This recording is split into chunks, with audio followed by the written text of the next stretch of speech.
आज हम यहाँ पे पढ़ने जा रहे हैं chapter 8 cell structure and function class 8 का बायोलॉजी का चैप्टर है। तो इसमें पहला टॉपिक हमारा आता है डिस्कवरी ऑफ सेल। तो यहाँ पे बताना है कि जो सेल की खोज है वो कैसे हुई थी और किसने करी थी। तो यहाँ पे पहला पॉइंट है हमारा, cell was discovered by Robert Hooke in 1665। तो सेल की खोज यहाँ पे किसने करी थी? रॉबर्ट हुक ने करी थी, जो कि यहाँ पे क्या थे? इंग्लिश साइंटिस्ट थे। इन्होंने यहाँ पे कब खोज करी थी? 1665 में। अब यहाँ पे 1665 में ही खोज क्यों हो पाई इतनी लेट? क्योंकि जो हमारी बॉडी होती है वो सेल की ही बनी होती है, तो इसका मतलब जो इसकी खोज है वो काफी पहले हो जानी चाहिए थी। ये इसलिए नहीं हो पाया कि सेल काफी छोटे होते और वो सिर्फ माइक्रोस्कोप से ही दिखते हैं। रॉबर्ट हुक के पास पहले माइक्रोस्कोप नहीं था और किसी के पास भी नहीं था, इसलिए इसकी खोज काफी लेट हो पाई, क्योंकि ये काफी छोटे होते हैं, सूक्ष्मदर्शी होते हैं, जिनको सिर्फ माइक्रोस्कोप से ही देखा जा सकता है।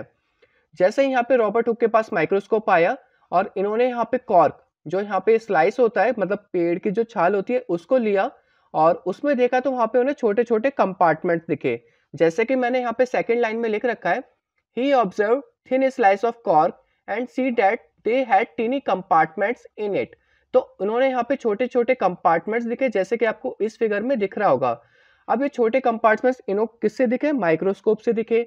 और इन्होंने इनका नाम क्या रख दिया? सेल रख दिया। इनका नाम इन्होंने यहाँ पे क्या रखा? सेल रखा। ऐसा क्यों? क्योंकि जो यहाँ पे प्रिजनर्स होते हैं, जो यहाँ पे कैदी होते हैं, कैदी को यहाँ पे छोटे छोटे कंपार्टमेंट्स में रखा जाता है, जिनको यहाँ पे क्या बोला जाता है? सेल बोला जाता है।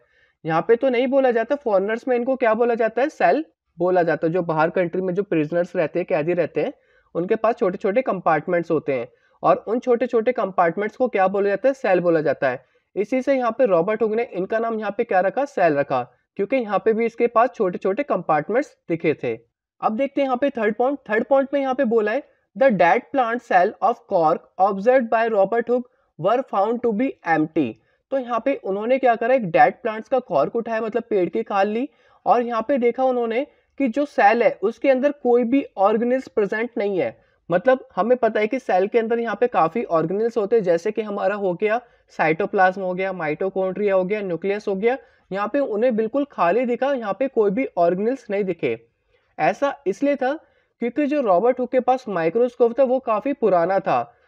इसकी वजह से वो यहाँ पे सेल के अंदरूनी पार्ट नहीं देख पाए। जैसे जैसे यहाँ पे माइक्रोस्कोप को मॉडिफाइड किया गया, उसके मैग्नीफाइंग पावर काफी बढ़ाई गई, तो हमें पता चला कि सेल के पास ऑर्गेनेल्स भी होते हैं, जिसमें हमारा माइटोकॉन्ड्रिया, साइटोप्लाज्म और न्यूक्लियस भी होता है। अब यहाँ पे बात करते 4 पॉइंट में।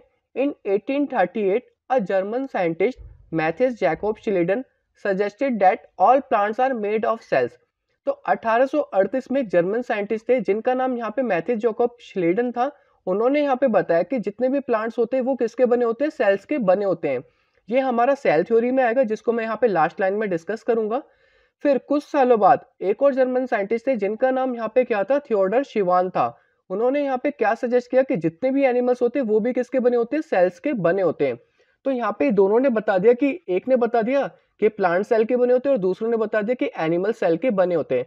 इसका मतलब जितने भी ऑर्गेनिजम्स होते हैं वो किसके बने होते हैं? सेल्स के बने होते हैं।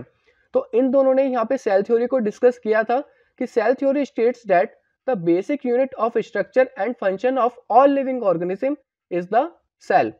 अब मैं यहाँ पे सेल के बारे में कुछ डिस्कस कर देता हूँ। तो सेल की यहाँ पे अगर कोई डेफिनेशन पूछता है तो यहाँ पे लिख सकते हो, cells are the basic unit of life.